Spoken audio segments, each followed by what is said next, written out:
নমস্কার, শান্তনু হাজরা বলছি। এখন বিশ্ব ক্রাইম দিবস চলছে। পশ্চিমবঙ্গ অপরাধের একটা এপিসেন্টার হয়ে উঠেছে। রোজ শুনছি যেখানে জুটমিল আছে সেই শুধু জগদ্দল, ভাটপাড়া, বরানগর, নৈহাটি যে জুটমিলগুলো ছিল সেই বা ইন্ডাস্ট্রিয়াল বেল্ট সেখানে লোক খুন হচ্ছে, রোজ খুন হচ্ছে। আমাদের এক কাউন্সিলরকে খুনের চেষ্টা হয়েছিল, তার নাম সুশান্ত ঘোষ।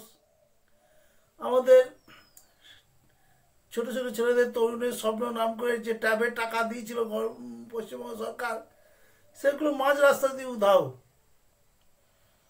কত কথা বলবো, আর সেই গরু কয়লা এখন অতীত হয়ে গেছে।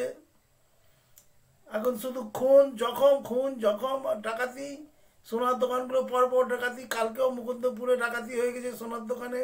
এর আগে কসবায় ডাকাতি হয়েছিল, বীরভূমে ডাকাতি হয়েছিল। এবং একটা আশ্চর্যের ঘটনা যে বাংলার ডাকাতরা কি সব ঘুমিয়ে গেছে, সব দেশ ছাড়া হয়ে গেছে। কারণ বাংলায় যত অপরাধ হচ্ছে, যত ডাকাত আসছে, হয় পূর্ববঙ্গ থেকে আসছে, নইলে বিহার থেকে আসছে। সবেতেই বিহার যোগ। সে ধরুন রাজু ঝাঁকে মারা শুরু করছি, তার আগেও সব বিহার ছিল।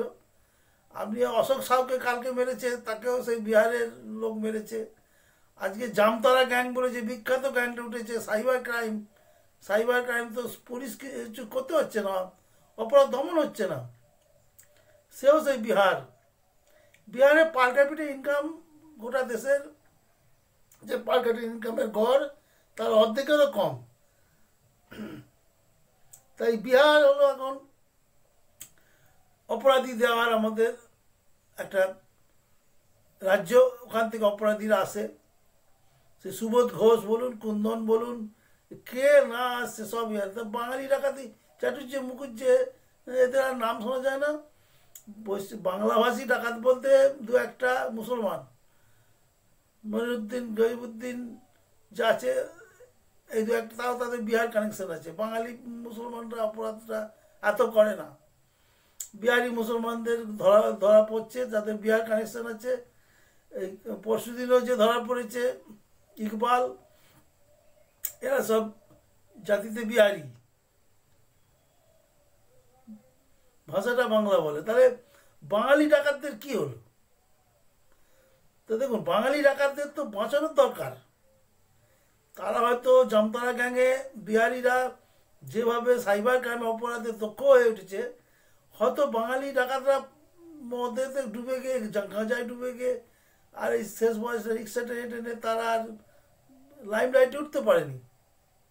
এদেরকেও তো বাঁচাতে হবে, এদেরকেও তো আবার নতুন করে ট্রেনিং দিতে হবে, যাতে আবার এখানে এখানে বাঙালি লোকেরা ডাকাতি করলে বিহারিরা ঢুকতে পারবে না, বাংলাদেশিরা ঢুকতে পারবে না, ডাকাতকে তারা করবে। আমাদের মার্কস এঙ্গেলস বলে গেছিলেন না, যে প্রলেতারিয়েতের বিকাশ করতে হবে আগে। অর্থাৎ পুঁজিবাদের বিকাশ না হলে, পুঁজিবাদের গর্ভ থেকে বিপ্লবীরা জন্মাবে কি করে? তা কারো জন্মের জন্য তো সেই মানুষটাকে, সেই জিনিসটাকে একটু বড় হতে দিতে হবে। তা পুঁজিবাদ যদি বড় হয়, তবেই তার গর্ভ থেকে বিপ্লবীদের জন্ম হবে। তা সেই একইভাবে একটা জাতি এগিয়ে যাবে, তার যেমনি তার শিক্ষিতরা যেমনি আজকে এগিয়ে গেছে, আজকে আমেরিকার সফটওয়্যারে, টেকনোলজি সবই বাঙালি, সেরকম ডাকাতদেরও এগিয়ে আসতে হবে, ডাকাতদেরও বিকাশ চাই। এই বিষয়ে সরকারের দৃষ্টি আকর্ষণ করে বলা যায় যে ডাকাতদের জন্য একটা অবিলম্বে একটা টাস্ক ফোর্স গঠন করা উচিত। এবং পুরনো যে বড় বড় ডাকাত, বেশিরভাগই তো মেরে ফেলেছে, যে কটা বেঁচে আছে তাদেরকে নিয়ে এসে আবার খানিকটা ট্রেনিং দেওয়া। যে আমার যতদূর মন পড়ছে, যে বাঙালি ডাকাত এই কয়েক বছর আগে, বছর 20 আগে, ওয়াজেদ আকন্জি 24 পরগনা ডাকাত, পৃথিবীর সেরা ডাকাত বলা হয়েছিল। অত দুর্ধর্ষ আর অত টাকার কারবার কোনো ডাকাতে করতে পারেনি। তো সেই সব লোক এখনো বেঁচে আছে। ওয়াজেদ আকন্জিকে মেরে দিয়েছিল, তো ওয়াজেদ আকন্জি চালা চামুন্ডারা এখনো আছে জেলে, তাদের সব যাবজ্জীবন হয়ে আছে। তাদের সব খুঁজে বার করে তাদের কিছু ট্রেনিংয়ের ব্যবস্থা করা, তাদের দিয়ে নতুন যে ডাকাত উঠছে বাঙালি ডাকাত, তাদেরকে ট্রেনিং দিলে এই কাঁটা দিয়ে কাঁটা তোলার মতো হবে। বাঙালি ডাকাতগুলো উঠে পড়লে আর বিহারি ডাকাত ঢুকতে পারবে না। মাথা মোটা বিহারি ডাকাত দিনের বেলায় গুলি চালিয়ে দিচ্ছে, মানুষ মরে যাচ্ছে, সোনার দোকানে ডাকাতি করতে জানে নিজে মরবো, তার আগে মালিককে তলালে কোপ দিয়ে চলে যাচ্ছে। এটা চলতে পারে না। অবিলম্বে এই বাঙালি ডাকাতদের আবার নতুন করে জাগাতে হবে, তবেই বিহারি ডাকাতরা পিছু হটবে। ধন্যবাদ।